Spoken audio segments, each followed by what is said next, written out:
Hello दोस्तों, मैं हूँ एनिमी कोजो। इस बार मैं एक और एनिमी का रिव्यू लेकर आया। हाँ, ये बहुत पॉपुलर एनिमी सीरीज है, हर कोई इसके बारे में जानता है। मैं इसके बारे में अभी बात कर रहा हूँ क्योंकि मैंने कुछ ही टाइम पहले देखी थी, बट मुझे टाइम नहीं मिला इसको रिकॉर्ड करने का, तो मैं इसको अब बना रहा हूँ। तो बेसिकली एनिमी है डीमन स्लेयर सीजन 3। अब ये एनिमी क्या है, इसकी स्टोरी क्या है, सारी चीज़ें शॉर्ट में समझाऊँगा। और ये एनिमी एंटरटेनमेंट है, ये क्या बाकियों के कंपेरिजन में अच्छी है।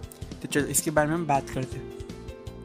तो डीमन स्लेयर सीजन 3, अब बेसिकली इसकी जो स्टोरी है वहाँ से शुरू होती है जहाँ से हमारा सीजन 2 एंड होता है वॉर के बाद।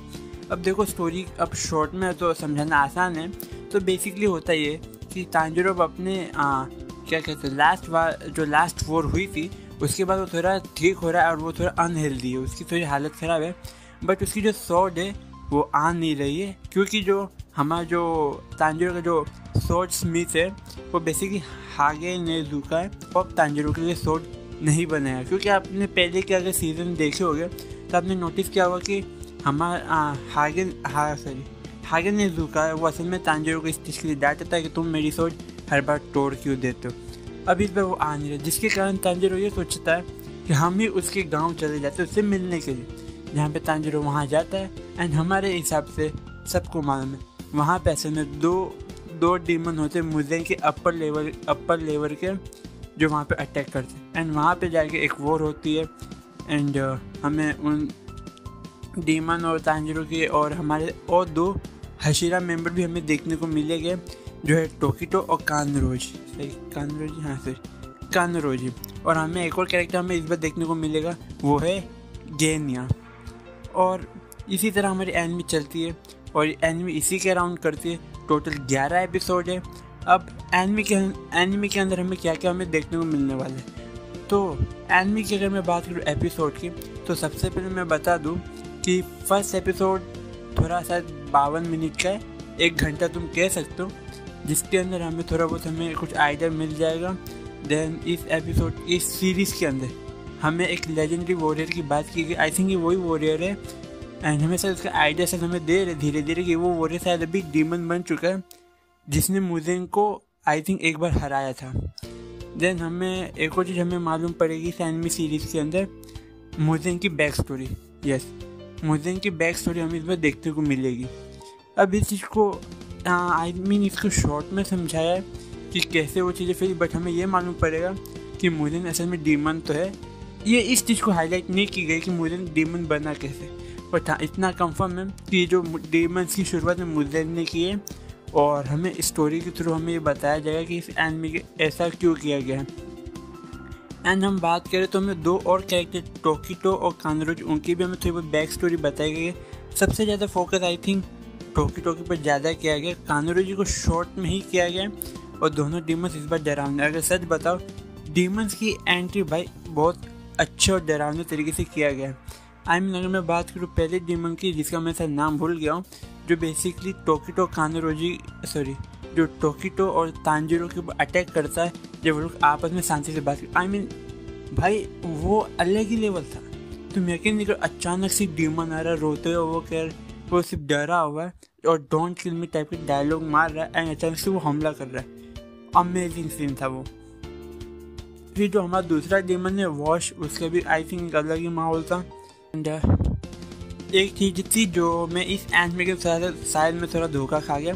तो बेसिकली हम में से हर कोई जानता है कि जो तांजीरो है वो असल में काइंड कैरेक्टर है। हमने अगर सीज़न 1 देखा होगा, सीज़न 2 शायद देखा होगा, तो हमने देखता है कि तांजीरो डीमन्स को मारने से पहले भी थोड़ा काइंडनेस करता है, उनकी बैक स्टोरी देख लेता है।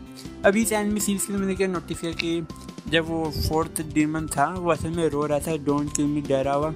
एंड उसने जब अपना 5th फॉर्म निकाला था एक किड के फॉर्म में, जो कि तांजीरो को ये कहता है कि तुम एक कमज़ोर डीमन को कैसे मारो वगैरह वगैरह। तो मुझे लगा हाँ आई थिंक डीमन शायद वीक हो, उसका कोई रीज़न होगा बुरा डीमन बनने का। बट जो तांजीरो था वो ये कह रहा था तुम सबसे ख़राब हो, तुमने हज़ारों लोगों को मारा, तुमने कितनों को खाया, अब तुम्हारी भुगतने की बारी आ रही है, तुम्हें छोड़ू।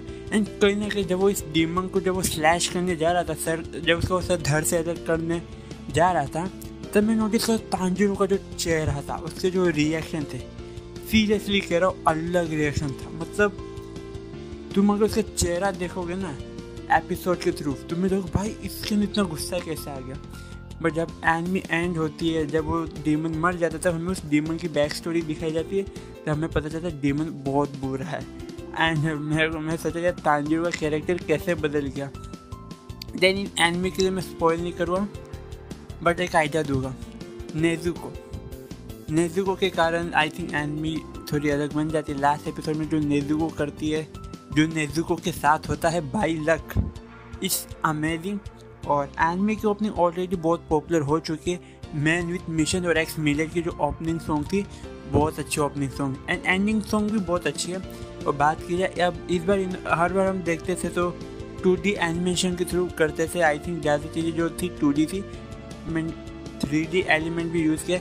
एग्जाम्पल के तौर पे जो वुडन ड्रैगन था वो 3D एलिमेंट्स, एंड कई कुछ सीन्स मैंने देखे वो बहुत ज़्यादा हॉररिफिक थे। जैसे कि जब वो डीमन जब तांजीरो के फेस पे जब वो साउंड वेव अपनी डाल रहा था, तब तांजीरो को फिर कोई भी कैरेक्टर उसके आके एकदम उसका जब चेहरा एकदम ऐसे बता जैसे वो सून आई मीन सरप्राइज हो चुके।